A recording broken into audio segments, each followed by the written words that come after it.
The massive screen in Earth's Defense Command Center lit up with hundreds of red dots. They appeared at the edge of the solar system, just beyond Pluto's orbit. Admiral Thompson stood with his hands behind his back, his face calm despite the growing tension in the room. "How many ships?" he asked. "Over 300, sir," replied Officer Wilson from his monitoring station. "They're bigger than anything we've ever built." The Admiral nodded slowly. Earth had been waiting for this day for over 50 years. Their deep space sensors had picked up the Empire's expansion decades ago, and they knew it was only a matter of time before the galactic superpower turned its eyes toward Earth. "Send the alert to all Earth defense stations," Thompson ordered, "but keep our advanced systems dark. Let them think we're less prepared than we are." Across Earth, hidden defense installations powered up silently. Underground bases, underwater facilities, and orbital stations all received the alert. But on the surface, life continued as normal. The public had been prepared for years through carefully planned education and training programs.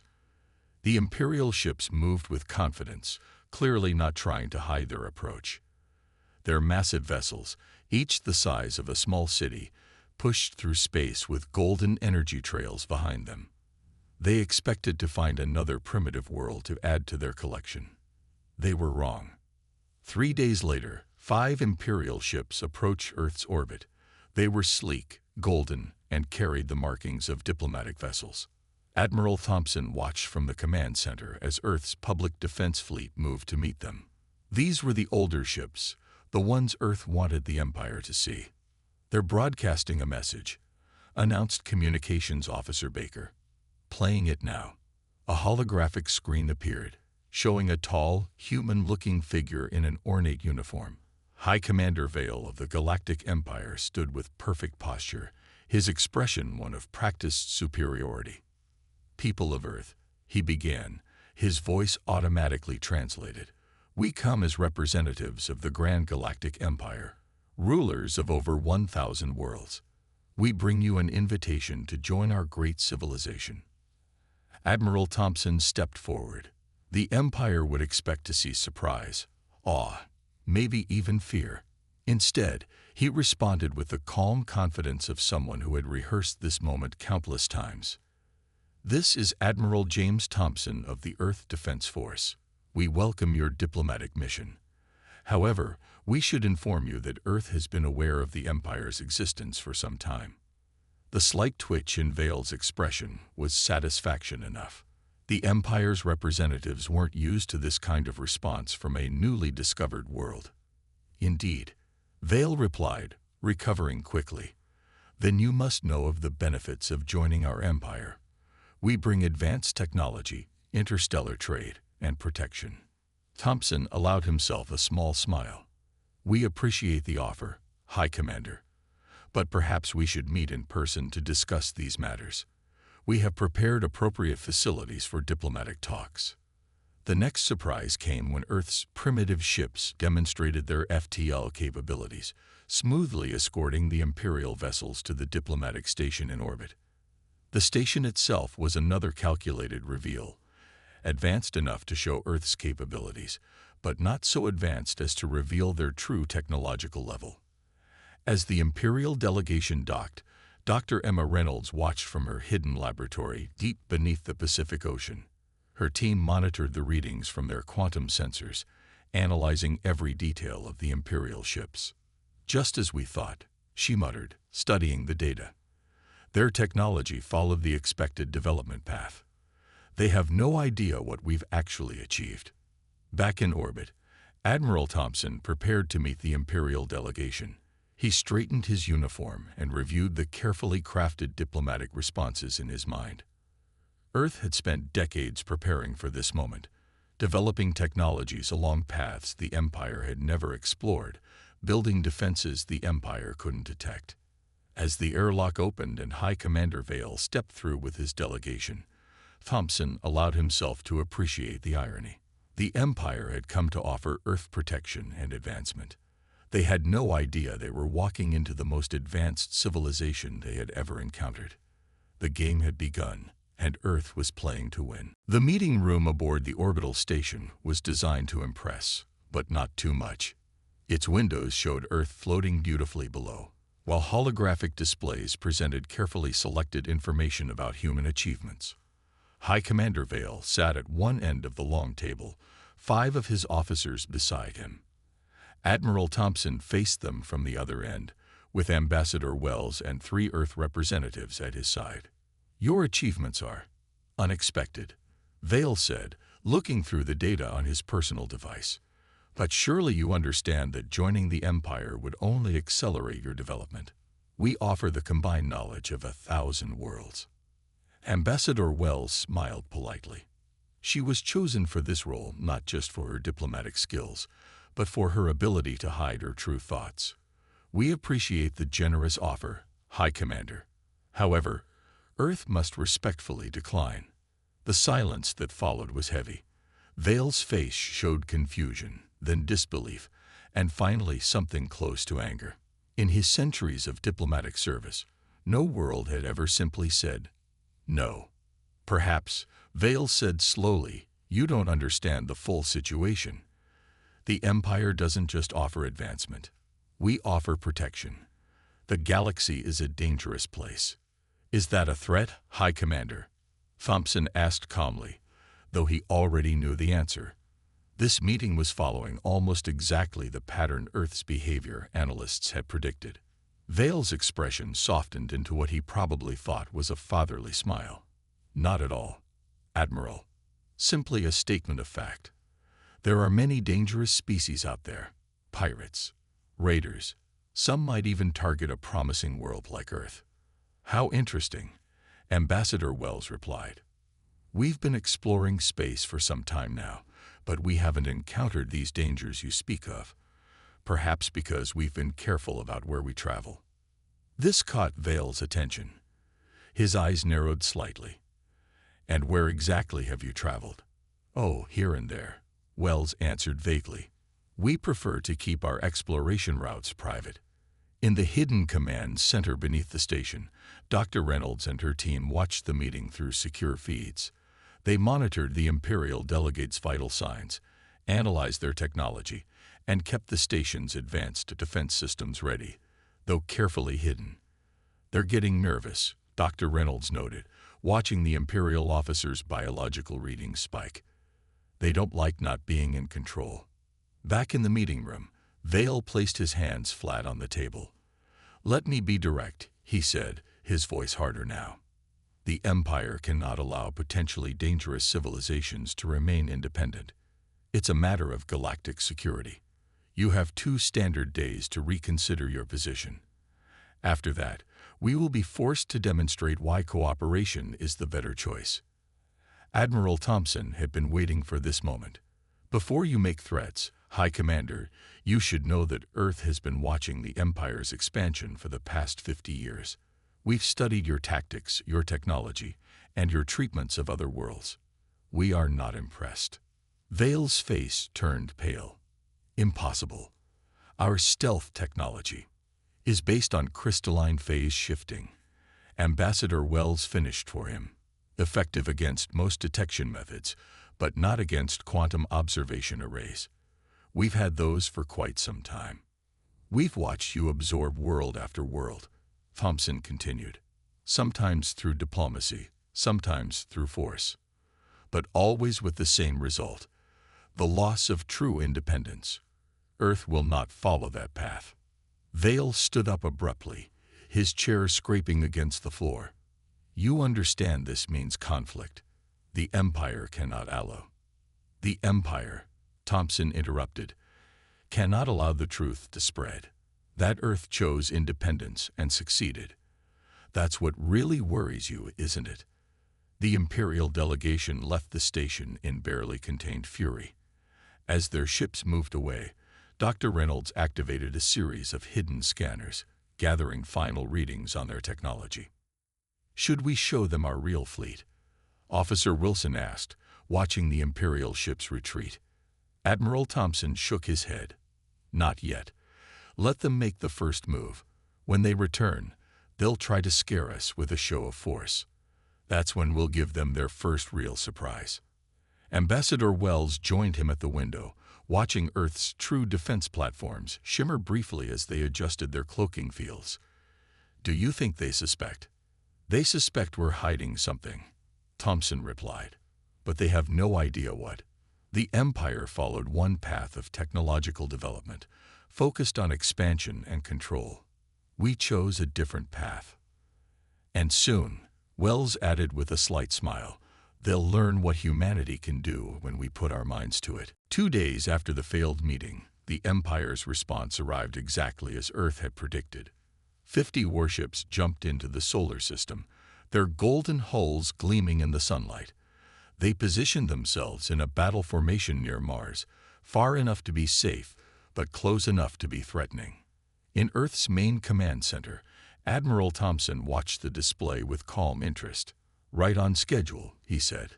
"They always start with 50 ships, just enough to scare a developing world, not enough to seem like a real attack." "Sir," Officer Wilson called out, "they're broadcasting on all frequencies, making sure everyone on Earth can see their show of force." The massive screens lit up with High Commander Vale's face. He wore his full military uniform now, decorated with medals and symbols of imperial power. "People of Earth," he announced, his voice echoing through every communication device on the planet, "the Empire is conducting a peaceful military exercise in your solar system. We invite your leaders to observe our demonstration." Dr. Reynolds stood next to Thompson, checking data on her tablet. "Their sensors are running at full power," she said. "They're trying to find our defenses." "Let them look," Thompson replied with a slight smile. "Everything they can detect is exactly what we want them to see." The Imperial ships began their exercise. They fired powerful energy weapons into space, deliberately missing Earth but showing their destructive power. Their ships performed complex maneuvers, demonstrating speed and coordination that would have terrified most developing worlds. But Earth wasn't most worlds. "They're entering the outer defense grid range," Officer Baker announced. "Should we show them what we've got, sir?" Thompson nodded. "Time for their first lesson. Dr. Reynolds, you may proceed." Dr. Reynolds entered a command sequence into her console. Deep in space, hidden quantum processors activated. A web of invisible energy fields stretched between Earth's cloaked defense platforms. The Empire's ships suddenly stopped their show. Their sensors had detected something, but they couldn't understand what they were seeing. "What's wrong, High Commander?" Thompson's voice carried across the communication channels. "Having trouble with your sensors." Vale's face appeared on the screen again, trying to hide his concern. "What technology is this?" "Our readings show impossible energy patterns." "Impossible by Imperial standards, perhaps," Dr. Reynolds replied, joining the transmission. "You see, High Commander, while the Empire focused on expanding outward, Earth chose to look deeper. We explored quantum mechanics in ways your scientists never considered." As if to demonstrate, one of the defense platforms briefly dropped its cloak. It was smaller than the Imperial ships but glowed with a strange, shifting light that seemed to bend space around it. "That's impossible," one of Vale's officers exclaimed. "Their technology, it's not following any known development path." "Allow us to demonstrate further," Thompson said calmly. "Fire at the platform, High Commander. See what happens." Vale hesitated, then gave the order. 3 Imperial warships fired their most powerful weapons at the exposed platform. The energy beams approached the Earth defense station, but never reached it. Instead, they vanished into what looked like tiny holes in space, reappearing behind the Imperial ships as harmless light. "Quantum redirection fields," Dr. Reynolds explained, her voice carrying a hint of pride. "We don't need massive shields when we can simply move the energy elsewhere." The Imperial fleet backed away slowly, their sensors overwhelmed by readings they couldn't understand. Earth's defense platform vanished again, but now the Empire knew that more were out there, hidden and waiting. "This is your only warning," Admiral Thompson declared. "Earth is not defenseless. We are not unprepared. And we are not interested in joining your empire." As the Imperial ships retreated to a safer distance, Officer Wilson turned to Thompson. They'll report this to their high command. They'll come back with more ships. Of course they will, Thompson agreed. But now they're scared. They've just learned that somewhere in the galaxy, a civilization developed technology they can't understand, and fear will make them predictable. Dr. Reynolds studied the retreating ships on her screens. They still haven't detected our main defense grid, or our AI systems, or the dark matter drives. Good, Thompson said. Let them worry about what else we might be hiding. The Empire has never faced a world that developed differently from their standard pattern. They don't know how to handle us. Earth's hidden defenses remained vigilant as the Imperial ships withdrew. The first test was over, but everyone knew the real battle was yet to come. The Empire would return, and next time they wouldn't come to show off. They would come to fight. 3 days after Earth's demonstration of power, the Empire made its move. 200 warships jumped into the solar system, emerging in a perfect attack formation. This wasn't an exercise. It was meant to be a quick, crushing victory. They brought their planet-breaker ships, Officer Wilson reported, pointing at 3 massive vessels in the center of the Imperial fleet. Each was the size of a small moon, bristling with weapons. Admiral Thompson stood at his command post, watching the tactical display. They think overwhelming force is the answer. Typical Imperial thinking. He turned to Dr. Reynolds. Are our AI battle networks ready? All systems green, she replied, her fingers dancing across her control panel. The quantum computers are tracking every Imperial ship. Battle AI is predicting their attack patterns with 99.8% accuracy. The Imperial fleet moved toward Earth with confidence. High Commander Vail's face appeared on the main screen, but this time there was no diplomatic smile. This is your final chance, he announced. Surrender now, or we will be forced to demonstrate the true power of the Empire. Thompson didn't respond. Instead, he nodded to Dr. Reynolds. In space, Earth's defense platforms remained hidden, but they were far from inactive. Quantum sensors mapped every detail of the Imperial ships, while AI systems calculated billions of possible battle scenarios per second. They're charging weapons, Officer Baker called out. All ships preparing to fire. Let them take the first shot, Thompson ordered. Let's see what their best can do. The Imperial fleet opened fire. Thousands of energy beams and plasma torpedoes streaked toward Earth. For a moment, the space between the planet and the attackers was filled with deadly light. Vail watched with satisfaction, expecting to see Earth's defenses crumble. Instead, something impossible happened. Every single attack disappeared into tiny points of light, like stars going out. Not a single shot reached its target. The Imperial weapons, powerful enough to crack planets, had simply vanished. Impossible, Vail shouted. Where are their shields? Where are their defense stations? Looking for something, High Commander. Thompson's voice was calm.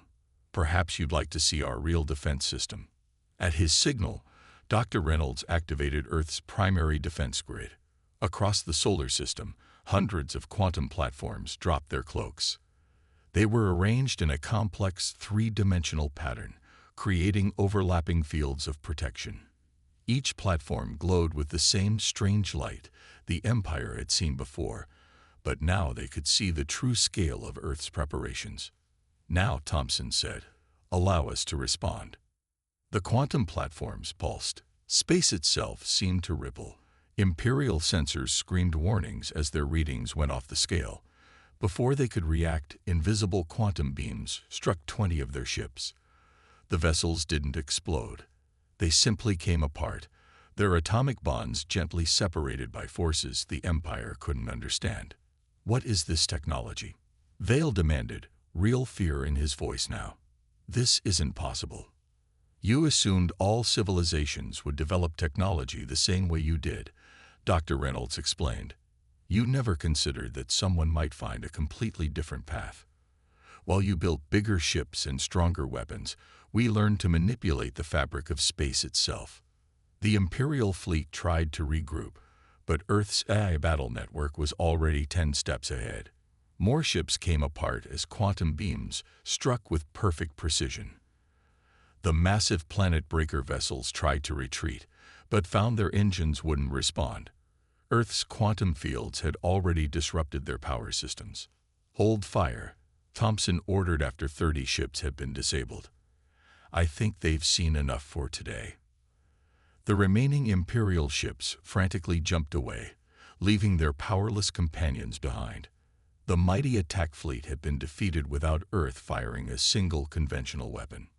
In the command center, Officer Wilson let out a breath he'd been holding. "They'll be back with their full fleet next time." "Of course they will," Thompson agreed. "But now they know they're not fighting a normal war. Every ship they lose to us is lost without destruction, every crew member unharmed but stripped of their weapons. We're not just beating them. We're showing the galaxy there's a better way." Dr. Reynolds watched as Earth's rescue ships moved to assist the stranded Imperial crews. "We should expect the Empire's full response within days. They can't allow other worlds to learn about this defeat." "Let them come," Thompson said quietly. "Earth has more surprises waiting. And after today, every world in the Empire will be watching to see what happens next." The quantum platforms faded from view again, but their message had been sent. The Empire had finally met a force it couldn't simply overpower, and the galaxy would never be the same. News of Earth's victory spread through the galaxy faster than the Empire could contain it. On 1,000 worlds, people watched leaked footage of Imperial ships being taken apart by invisible forces. The Empire's greatest fleet, defeated without a single explosion. In the Imperial capital, the High Council gathered for an emergency meeting. High Commander Vale stood before them, trying to explain his failure. "The humans have technology we've never seen," he reported, his voice shaking slightly. "They don't fight like any civilization we've encountered. They don't even try to destroy our ships. They simply unmake them." Meanwhile, on Earth, Admiral Thompson was meeting with his own council. The command center screen showed data from across the galaxy. Imperial fleets were moving, worlds were talking, and everything was changing. 3 independent worlds have already contacted us, Ambassador Wells announced. "They want to know how we resisted the Empire. More importantly, they'd want our protection." Dr. Reynolds added her own report. "Our deep space installations are picking up interesting signals. The Empire doesn't know about our bases in other sectors. They think we're limited to our solar system." Thompson studied the galactic map. Small dots of light showed Earth's hidden outposts, scattered across space. For decades, they had quietly built these bases, always staying just ahead of Imperial exploration. "Sir," Officer Wilson called out, "we're detecting massive fleet movements. The Empire is gathering their forces. Early counts suggest over 2,000 ships." "They're desperate," Thompson noted. "Their entire system of control depends on being the strongest force in the galaxy. We've shown everyone that they're not." On dozens of Imperial worlds, protests were breaking out. People who had lived under Imperial rule for generations were beginning to question everything. If Earth could stand against the Empire, why couldn't they? The High Council's meeting grew heated. Some wanted to throw everything they had at Earth, to crush this rebellion before it spread. Others warned that such a massive attack would only prove Earth's power if it failed. "We've lost contact with our surveillance posts in 3 sectors," one council member reported. "Something is disrupting our communications networks." Vale knew what that meant. The humans are making their move. They're not just defending. They're expanding their influence. Back on Earth, Dr. Reynolds was showing Thompson some interesting data. "The Empire's technology is actually quite primitive in some ways," she explained. "They found some ancient ruins centuries ago and built their entire civilization by copying that technology. They never truly understood the science behind it, and we developed everything ourselves," Thompson added. "That's why our technology works so differently. We didn't follow someone else's path. We made our own." Ambassador Wells rushed into the command center with urgent news. We just received a transmission from the Empire's Third Fleet. They want to talk about switching sides. This was the moment Earth had been waiting for. The Empire wasn't just facing a military challenge, it was facing a complete collapse of its authority. Every hour, more worlds learned about Earth's resistance. More questions were being asked. More doubts were spreading. In a secret Imperial research facility, scientists frantically studied the readings from the battle.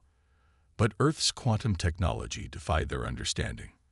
They couldn't copy it, couldn't counter it, couldn't even fully detect it. The Empire has two choices, Thompson told his council.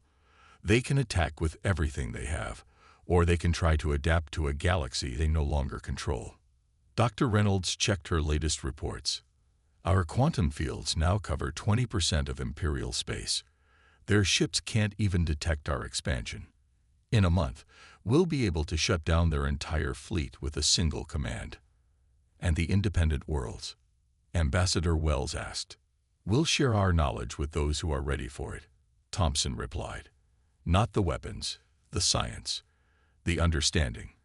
We'll teach them to find their own paths, just as we found ours. The Empire had spent centuries building their power through force and fear. Now they faced something worse than defeat. They faced irrelevance.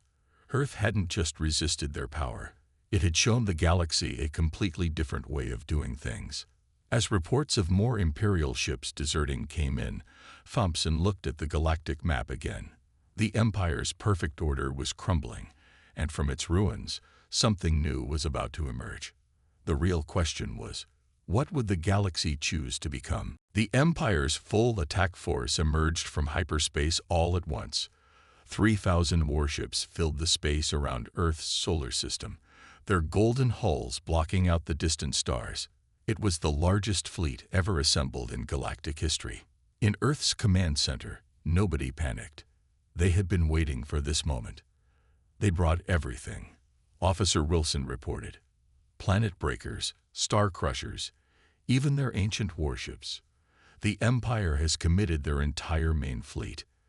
Admiral Thompson stood calmly, watching the massive display. How many of their ships still have crews? Dr. Reynolds checked her quantum sensors. About 60%. The rest are controlled by their AI systems. They didn't have enough loyal crews to fly everything. The Empire's new commander, Admiral Rex, appeared on the main screen. Veil had been removed after his failure. Rex was older, harder, a veteran of 100 conquests. Primitives, Rex growled. You have been given chances to surrender. There will not be another. The Empire will not be defied. Thompson looked at Dr. Reynolds. Should we show them what we've really been working on? She nodded and pressed a series of commands. Across the solar system, space itself began to change. The quantum defense platforms weren't just defensive weapons. They were nodes in a vast network that could reshape reality itself. What's happening? Rex demanded as his sensors went crazy. What are you doing? Changing the rules, Thompson replied calmly. You see, Admiral, we didn't just develop new weapons. We learned to alter the basic forces of the universe. A space around the Imperial fleet began to shimmer. Quantum fields activated, creating a bubble of altered physics. Inside this bubble, the Empire's weapons wouldn't just fail. They would never have worked in the first place. Rex ordered his fleet to fire. 3,000 ships launched their most powerful attacks at once. But inside Earth's quantum bubble, the laws of physics had been locally rewritten. Energy weapons fizzled out. Plasma torpedoes turned to harmless light. Mass drivers stopped in mid-space. Impossible. Rex shouted. No power can change the laws of physics. That's Imperial thinking. Dr. Reynolds replied. You believe the universe is fixed, unchangeable. We discovered it's more flexible than that. Earth's defense platforms pulsed with energy, not attacking, but expanding their influence. The quantum bubble grew larger, encompassing more of the Imperial fleet. Inside this space, their mighty engines began to sputter and die. This is your last warning, Thompson announced to the Imperial fleet. Your weapons don't work here. Your ships can't escape. You can surrender and let us help your crews, or you can stay and watch your fleet drift helplessly in space." "Never," Rex declared. "The Empire does not surrender." "The Empire," Thompson said softly, "is already over. You just don't know it yet." He nodded to Dr. Reynolds. The quantum bubble pulsed one final time. Throughout the Imperial fleet, ships began shutting down. Their ancient technology, copied but never truly understood, simply stopped working in the altered space. Officer Baker watched in awe as the mighty Imperial fleet went dark. No destruction. No death. "We just turned them off." "That was always the plan," Thompson explained. "Show the galaxy that power doesn't have to mean destruction. That advanced civilization doesn't have to mean endless war." As rescue ships moved to help the stranded Imperial crews, news of the battle was already spreading across the galaxy. The Empire's greatest fleet, defeated without a single shot fired. Their mighty weapons made useless by science they couldn't understand. In the command center, Ambassador Wells received urgent messages from dozens of worlds. The Empire's control is collapsing. Their subject worlds are declaring independence. Their own colonies are refusing orders. "And so an empire falls," Thompson said, "not through violence, but through simple demonstration of a better way." Dr. Reynolds studied the readings from the quantum bubble. "The field is stable. We can maintain it indefinitely. Their ships won't work until we allow it." As the Empire's mighty fleet drifted powerless in space, Earth's true victory became clear. They hadn't just won a battle. They had changed the very nature of power in the galaxy. The age of empires and conquest was over. A new age was about to begin. 1 month after the Great Battle, representatives from 100 worlds gathered at Earth's orbital station. The massive meeting hall, originally built for this very moment, was filled with beings from across the galaxy. Some were former Imperial worlds, others were independents who had watched and waited. Admiral Thompson stood at the main podium, looking at the gathered delegates. The Empire's representatives sat in the back, no longer claiming the front row. Their golden uniforms seemed less bright now, their authority diminished. "Welcome to Earth," Thompson began. "For centuries, the galaxy lived under one rule. The strong dominate the weak. Today, we prove there's another way." Dr. Reynolds activated the main display, showing a map of the galaxy. Bright points of light marked the worlds that had already joined Earth's new alliance, the Free Worlds Coalition. "But we have a confession to make," Thompson continued, "one that will explain everything." He nodded to Dr. Reynolds, who pressed a final command. Hidden quantum sensors across the galaxy activated, revealing something extraordinary. Ancient ruins, older than the Empire itself, lit up on the map, and every single one showed the same thing. They were human in origin. The hall erupted in shocked whispers. The Imperial representative stood up, face pale with realization. Humanity, Thompson explained, was not a young race discovering the stars. We were the first. Our ancestors spread across the galaxy millions of years ago, building wonders the Empire later discovered and poorly copied. Dr. Reynolds took the podium. "When we found our own ruins, we didn't just copy them. We studied them, understood them, and then went beyond them. That's why our technology seems impossible to Imperial science. We're not following their path, we're following our own path home." The evidence was undeniable. The strange readings from Earth's quantum technology matched patterns in the oldest ruins. The mysteries that Imperial scientists could never solve suddenly made sense. They had been using human technology all along, but without understanding its true nature. Ambassador Wells stepped forward. "But we're not here to claim authority over the galaxy. Our ancestors tried that path and vanished. We're here to offer something new: partnership." The display changed, showing Earth's quantum technology. "We will share our understanding," Thompson continued. "Not weapons, but knowledge. Not control, but cooperation. Each world will be free to develop in its own way, protected by our combined strength." In the back of the hall, the Imperial representative stood again. "You had this power all along. You could have conquered us centuries ago." "Yes," Thompson replied simply. "But that would have made us exactly what we were fighting against. Instead, we waited, we prepared, and we showed the galaxy a better way." Dr. Reynolds revealed the final piece of data. "The quantum network we've built doesn't just defend or disable ships. It's a communication system, a way to share knowledge instantly across the galaxy, a gift from humanity's past, improved by humanity's present." One by one, the delegates stood. Worlds that had never dared to resist the Empire now saw a new future. The Free Worlds Coalition would not be an empire of force, but a network of equals, each contributing their own unique path of development. "The age of empires is over," Thompson declared. "The age of exploration and discovery begins again. Not conquest, but connection. Not domination, but diversity." As the delegates voted to join the coalition, the Imperial representative made his way to the front. "And what of the Empire's worlds?" "They are welcome to join as equals," Ambassador Wells replied. "No punishment, no revenge. The future has room for everyone who wants to build it together." The signing ceremony lasted hours. Each world made its choice freely, many still amazed that they had the power to choose at all. Earth's quantum network expanded with each new member, connecting worlds not through force, but through free will. In the end, even the Empire's core worlds voted to join. Their mighty fleets were transformed into exploration vessels, their weapons replaced with scientific instruments. The galaxy would still have protectors, but no longer conquerors. Admiral Thompson stood at the station's window, watching Earth turn below. Humanity had come full circle, from reaching the stars, to losing their way, to finding it again. And this time, they would do it right. The new age had begun.